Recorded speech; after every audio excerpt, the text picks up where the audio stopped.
Hey, welcome back, everybody. Of course, you know me. My name is Dr. Keith McNally. This is Travel Transformation. I'm here with Sharissa. Yes, Yes, hello. Nice to be here, Keith. Thanks for having me. I appreciate that. So, real quick, go ahead and introduce yourself, and then we'll jump into the conversation.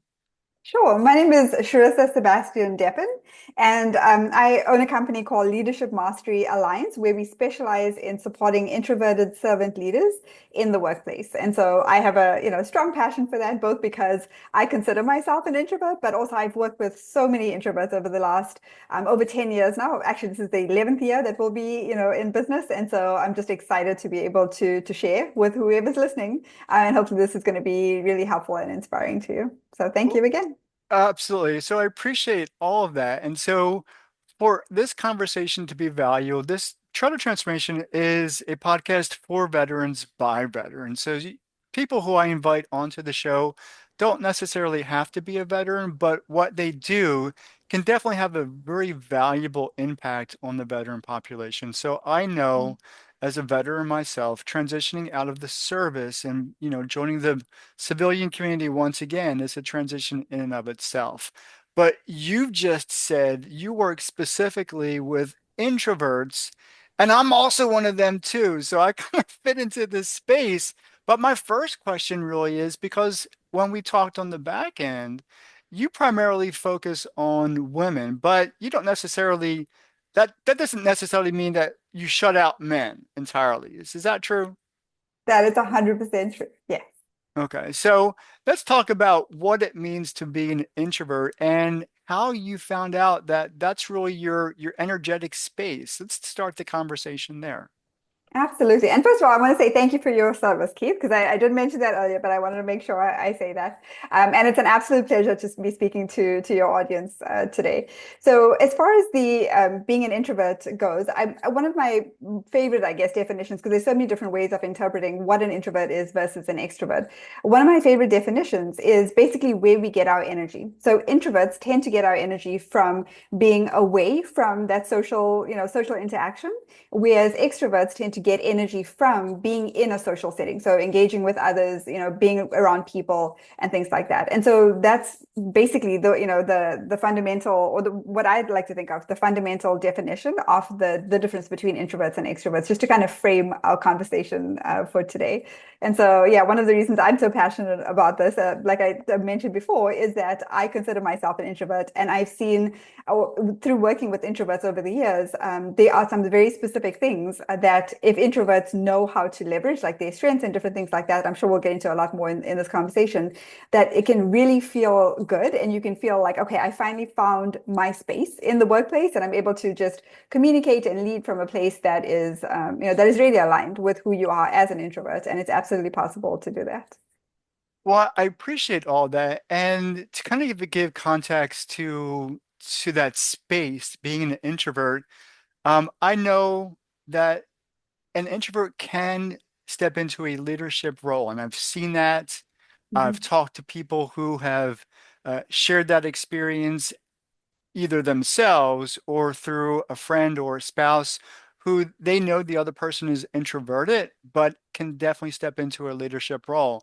But I think by and large, what we do, and especially this is true for me, is we kind of step into spaces professionally, career-wise, that may not be as such, meaning that we may go and become a researcher or do something that, just requires a lot of alone time because we know that we're really comfortable in that personal space. It does energize us. It does make us feel safe, right? But Mhm. stepping into a leadership role is entirely different. But before we get there, you're an introvert. We need to figure out how the challenges of being an introvert, kind of impacted you in your career. Can you talk about that? Ah, yes, in many, many ways.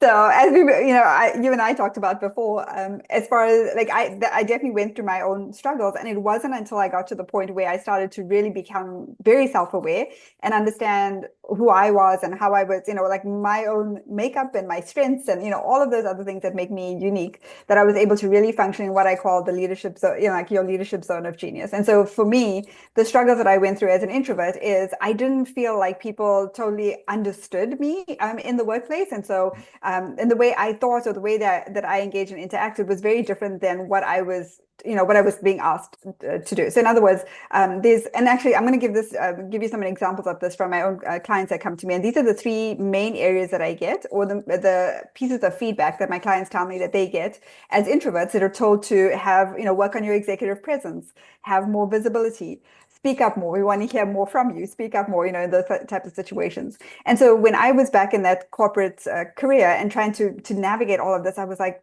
okay, some of this doesn't really feel comfortable. How do I do this in a way that doesn't feel like it's forced, that doesn't cause me stress? Because it was causing me a lot of stress, because I was trying to kind of insert myself and speak up and do these things, but it didn't feel natural. And I was speaking for the sake of speaking rather than speaking when I knew that I had something of value to add.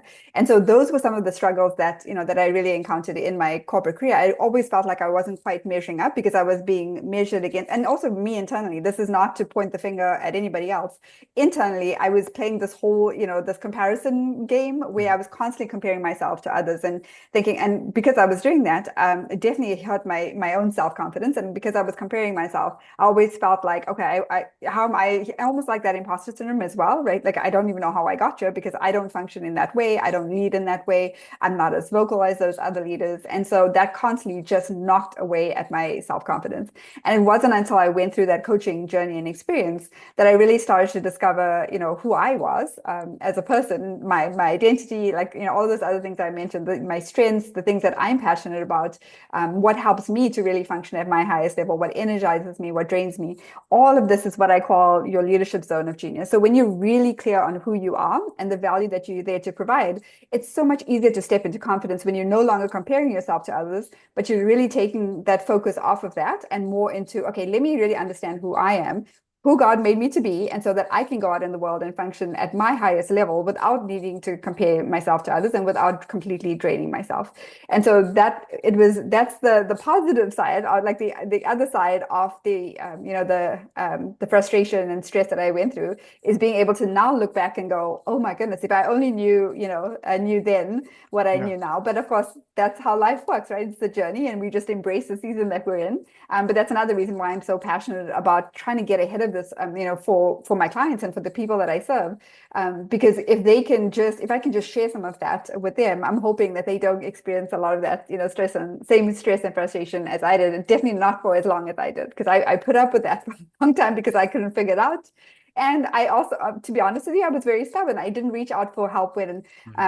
when I first realized that something, I tried to figure this out on my own. And honestly, my journey is very much a faith journey. So I'm a Christian, and I have to get to the end of myself and say, okay, God, like, you've got to take the wheel here, because I can't figure this out on my own. And of course, that's when these people started to come into my life. Like, that's when coaching came into my life. I don't know anything about coaching at the time. I, started working with my first coach, and then that completely opened my eyes. I mean, I had options that I never knew were even possible for me at that point.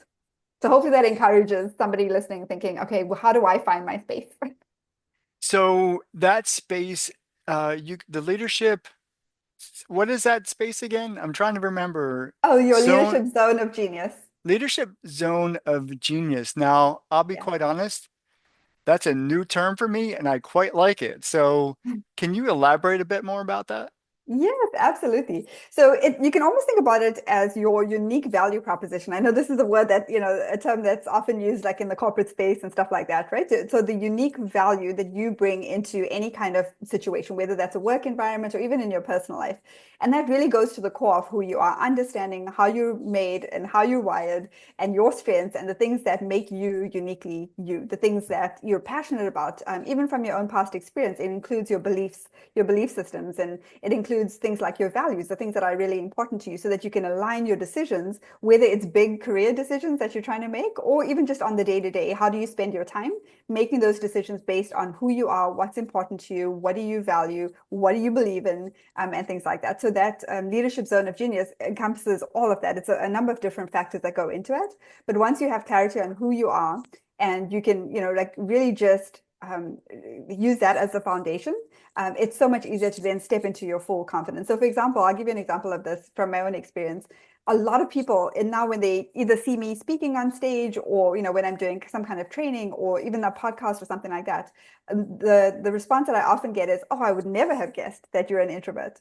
And honestly, I would not be doing what I'm doing if you told me this maybe, I don't know, even 10 years ago, right? That I would be doing this now at this stage of my life, I would have said, absolutely not. I'm more of the behind the scenes kind of person. I'm Mhm. not the person that's going to, guard and speak and all of that. But because I aligned really well, and thanks to my coaches, I aligned so well with that leadership zone of genius. And I was able to find my space, find the thing that I'm truly passionate about, that I'm really on fire for. And I also found an audience that is really going to be helped by what I have to offer. When those two things were, connected, then it was like, oh my goodness, I'm going to get over myself and be able to say yes to the things when it makes sense and it aligns with the things that I know that are important to me and where I feel truly, called, and where I feel strong, the thing that I feel strongly about. And for me, that's helping and supporting introverted servant leaders. So people that just have a heart for other people. So let's talk about how you coach people. So I know we don't want to give away everything because we want people to come to you as clients, but what are some of the key things that really um, you do to help people who are introverts, who are Mm-hmm. kind of pulled away, to kind of step into, as you're saying, full knowledge of self and being comfortable in that space? What are some of the key things that you do? So I would say it starts with that leadership zone of genius. But in order to get there, you need to be self-aware. And I would say get support. If you don't know how to figure out, who you are, what's important to you, and, like, what are you passionate about, which direction you should go in, how to make the best decisions for you, all of those kinds of things. Or even if you're trying to figure out, okay, why am I feeling so stressed out, whether it's in work or in life, why am I frustrated? Why do certain things really trigger me? All of those things, get the help and support you need to get clarity in those areas, and also have that level of self-awareness where you just get curious about how you're showing up in the world, get curious about what drains you, what energizes you, what stresses you out, in what ways are you more in that flow state where things just, time just goes and you're just enjoying whatever it is that you're doing. Get really curious about that, but also get the help that you need if you feel like, okay, I can't figure this out on my own, I need support, whether that's a coach or a mentor, somebody that's trained and knows how to help you to navigate that. I will tell you from my own experience, without my coaches, I would definitely not have, been able to get to the place where I am now, where I have that clarity on who I am and how I function in the world. So it starts with that leadership zone of genius. And then we move into, okay, so what are your desires for in life, right? So what is that vision? What is that dream that you have? Or what is the thing that you want to spend a lot of time invested in? So in other words, like the work that you do in this world.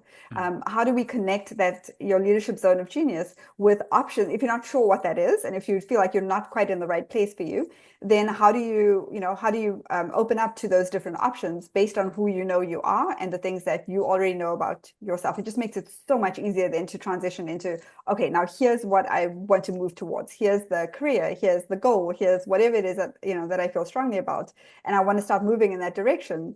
And also getting that support when it comes to, because there's going to be challenges and there's going to be struggles, but it's also connecting to a deep why, right? So the reason behind why you will pursue something no matter what, even when the challenges and the struggles come up. So again, it goes back to just having that support system along the way, whether that's community or whoever it is in your space that's going to be able to help you navigate that. But as far as the coaching goes, it's a leadership zone of genius, getting clear on, getting aligned with the thing that's going to bring you the most fulfillment and joy and make you feel like you're having impact in this world.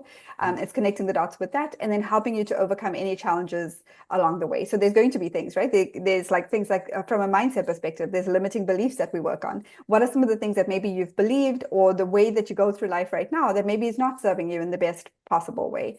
So we uncover some of the challenges that you might be facing that causes you that stress and frustration, so that you no longer have to be held back by that, but you can just move forward towards what it is that's going to give you that fulfillment, that joy, that peace, that feeling of, oh man, this is like energizing stuff. I can wake up every day and feel really good about what I'm doing. So primarily you work with women, but you also work with men too. I need to ask because, and that's important. I think the men who are watching this conversation really need to understand, um, like myself, men are introverted. Men can be introverted. But we typically don't think of women as being introverted. Now, you've introduced yourself as an introvert, and I say that only because socially speaking, and here in America, women are socialized to interconnect. Mm-hmm. Um, it's just a social phenomenon. So when you are working with a male client or working with a female client, are there distinct differences in how you work with them, or does it really matter? You're just focused on, I get it, you're an introvert. This is a safe space for you is to be away. And what we want to do is kind of change some of that safe space so that Mm-hmm. you can kind of step into a leadership role. So can you speak to that just for a little bit? Yeah, absolutely. And actually stumbled upon something that's really fascinating to me. So when I first started focusing on, excuse me, on serving introverts, I had this assumption, or I thought that what I was going to, what I was going to hear from the people that I was coaching, that men and women would be very different in this space, right? Because we are wired differently, just inherently, we're different in several ways. But what I found is people who identify as being introverted, whether they're male or female, are actually very similar in the struggles that they have, or how they view the world, or how they show up in the world, and like how they basically navigate that. And so in that way, there's actually a lot more similarities I've found with introverted men and women than there are differences in terms of being a man or being a woman. And I honestly did not expect that, but I can tell you, in now in going into the 11th year of doing this, there are many, many more similarities. And that's actually why I coach both men and women, even though I primarily, focus on women. But of course, from a male perspective, some of those key differences between the way men and women are wired, and I'm going to generalize here, so it's not always, it's not the case for all men or all women.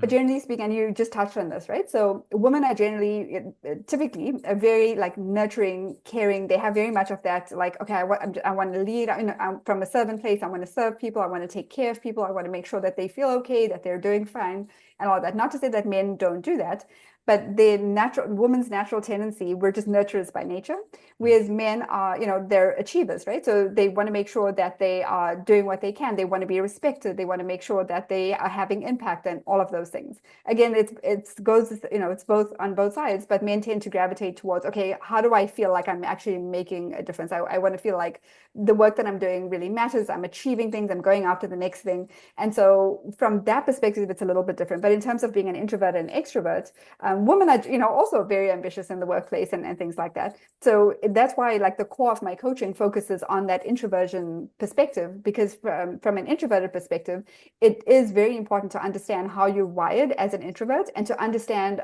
your strengths, your particular strengths as an introvert. And actually, I can go through a couple of these just to give you an idea, because I think it helps to kind of know what that even means, right? So how do I know whether I'm an introvert outside of what we talked about in terms of the energy piece? Mhm. So introverts tend to be very empathetic, right? So because they tend to take in a lot from the environment. They're oftentimes they're very good listeners. So they're curious. They're going to ask questions. Going to want to hear from other people and learn from other people and take in that information.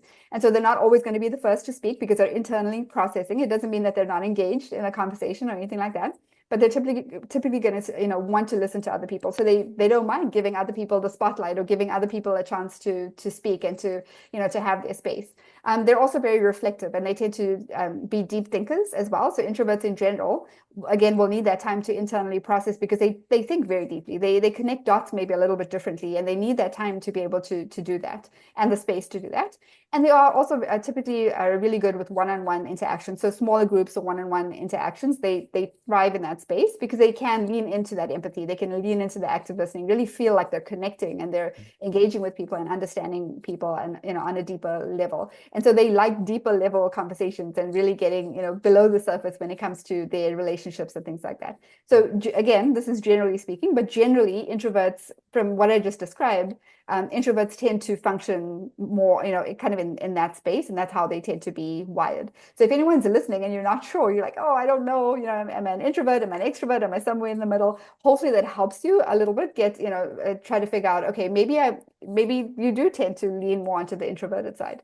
And so, yeah, from that perspective, it's very, very important to understand how you're wired, because you are going to function in the way in which you function. If you can optimize that for the way you're wired as an introvert, it just makes life so much easier overall.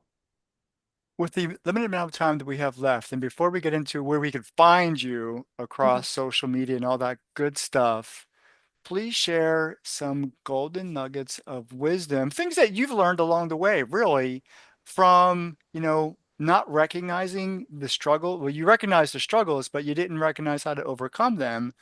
Right. The first thing you said was as soon as you kind of got hold of a coach, that was a game changer for you. So, can you share with our audience, a couple of golden nuggets of wisdom to say you can do this? Yes, absolutely. I mean, honestly, if I could do this, and I just to give you some perspective of where I was at that point in time, I was a single mom. I'm originally from South Africa. I didn't have a support system. I was super introverted, and honestly, at that point, pretty stubborn. And I was like, well, I can figure this out on my own. I had no support system around me, so I was trying to navigate this world of being a single mom, being in the corporate space, in that leadership space, and just being completely burnt out because I was trying to juggle and figure this all out on my own. So the number one thing I would say is get support and get help. If you're an introvert, I know the tendency can be like, okay, I'm just gonna, I don't want to bother anyone. I don't want to reach out and, ask for help. But I would say, please, please, please do that because it doesn't serve the world if you are, withdrawing and you have more to give, or there's that you can, like function in a better way for yourself.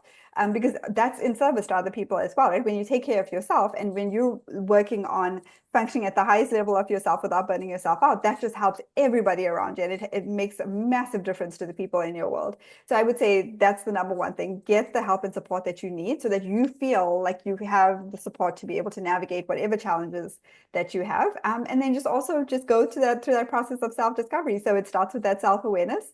But yeah, just try to understand how you're wired and embrace those strengths, embrace the way God made you, because without that, you can easily fall into that comparison trap or, like the imposter syndrome and all of that. So when you negatively reflecting on yourself, it takes away your focus from the most important things, the things that are truly important to you.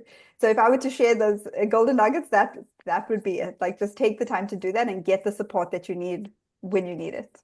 I love it. So, where can we find you across social media? Yeah, so first of all, I would love to answer any questions. So if anyone has any questions or they just want to reach out to me, you can send me an email directly at info at leadershipmasteryalliance.com.